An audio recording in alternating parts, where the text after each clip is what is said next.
These days, more and more people are getting out into the great outdoors, and whether they're hiking or biking or just taking a casual stroll like I am right here, you gotta be prepared. In my knapsack, I got a first aid kit with some suntan lotion, some water in case I get thirsty, and I've even got a cell phone with a GPS locator on it. But even with all this stuff, I'm not quite as prepared as, say, this guy here. What about animal attacks in there? You thinking about that at all? Well, I'm more fortunate than some. I'm a retired police officer. Right. So I have my weapon in the backpack. You have a there, weapon in the just case. backpack? Yeah, I do. Okay. The truth is, wild animals have been known to attack out here, and should that worst-case scenario happen to you, you're not gonna have time to reach into your backpack and get your bear spray or dial 911 and say, I'm being attacked by a mountain lion. What's your first response? Like, I'm probably going like this. And that's where this inventor comes in. His name is Dave Brown. You know, I have like hero syndrome.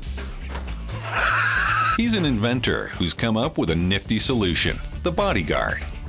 It houses a phone, a camera, GPS tracker, So it's kind of like a 911 call with eyes. and all sorts of other goodies in a hard shell that acts as a shield. There's not even a crack. Oh, he also added a little something extra to protect you while help is on the way.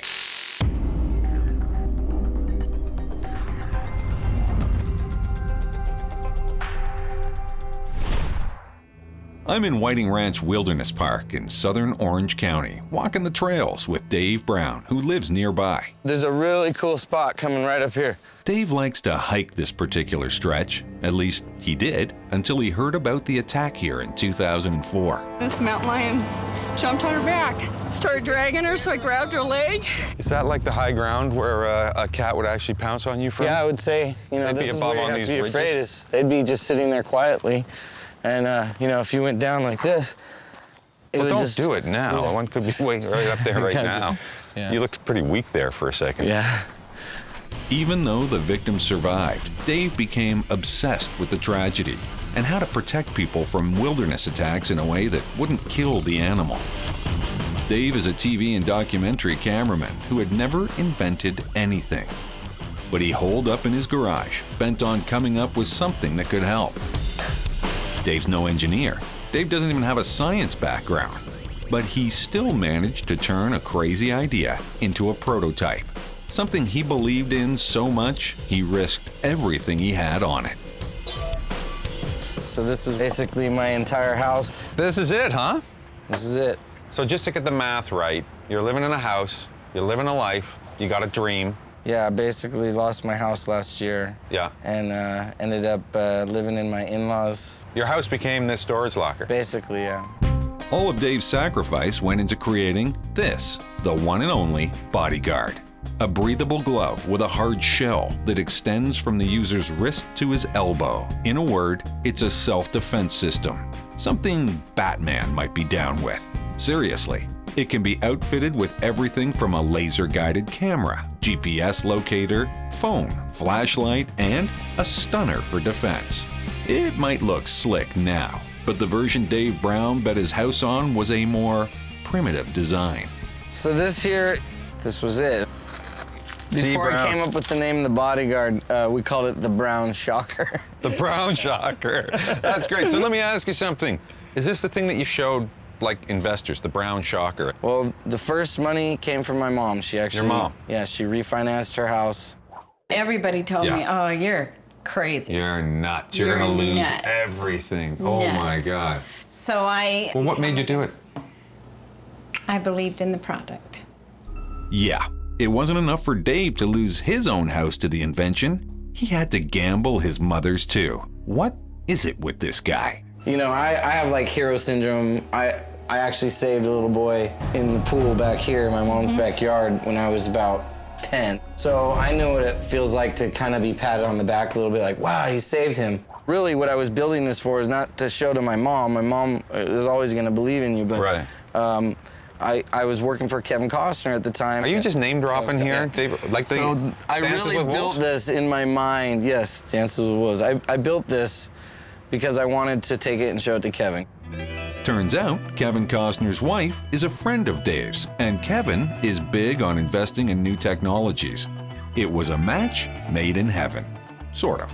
I didn't know if I even liked David when I first met him. What was your first impression? Well, my first impression was, he had gold chains, kind of a black leather jacket. I don't know. Was there a medallion I thought he involved? could have been a wise guy for sure. But there was a sweetness about him, an openness. And, my house has always been kind of a clearinghouse for people with ideas. I actually remember being in my garage working on the brown shocker. Just tinkering this thing in my garage. He keeps wanting to work it back to the brown shocker. He can call it that, I don't care. Yeah, well, no, that was the original one. He brought this thing to the house, and I understood where he was going. Right. I also understood that he couldn't show that to anybody else. I tell you, David has always been driven not by the bottom economic line, but by a result that he may never ever see or witness. And I think that's almost religious in a way. Kevin Costner invested 6 figures into the project and attracted further financing from his connections. The brown shocker became the bodyguard. Kevin and his associates also helped Dave see the potential of his invention as the next big thing in law enforcement. The laser-sighted camera, flashlight, GPS, all are great tools for cops. The hard shell can come in handy too. What is this bump for? One, it protects you. So if I were to stab you with a knife right now, where would your hand go? So if I had a knife and I started doing this, you actually have a shield here. Right, okay. But it's the new way Dave devised to use a defensive stunner that really brought attention to his multitasking glove. Yeah, okay. The thing is, you don't even need to be shocked by that. You see that arc, you don't want to go near it. Exactly. That's the hope, is can you deter an incident from becoming hands-on? If there's 1 million incidents, can we take 800,000 of them and make them never happen? I think so. The sound alone is intimidating. But if it comes to it, Dave's stunner has been shown to be safer than the stunners presently used by some law enforcement. The kind that fire 2 electrically charged darts. If a dart went in here and one in your leg, it starts to have to travel through your body. When 2 electrically charged darts strike a person, a current flows between them that overrides the central nervous system. The greater the distance, the greater the shock. That can be lethal. Dave's stunner doesn't shock in the same way. The shock from Dave's device is localized to the muscles of the single strike point. It can affect more than a very small area. So you feel it right where I hit you. So it's extreme pain localized. right there. Middle. Dave has done loads of research and testing on the bodyguard. Heck, he's even tested it on himself. And now he's willing to zap his nearest and dearest. This is your brother, right, Dave? What is it, Mike? My younger brother, Michael. Great. How come you're letting your brother shock you?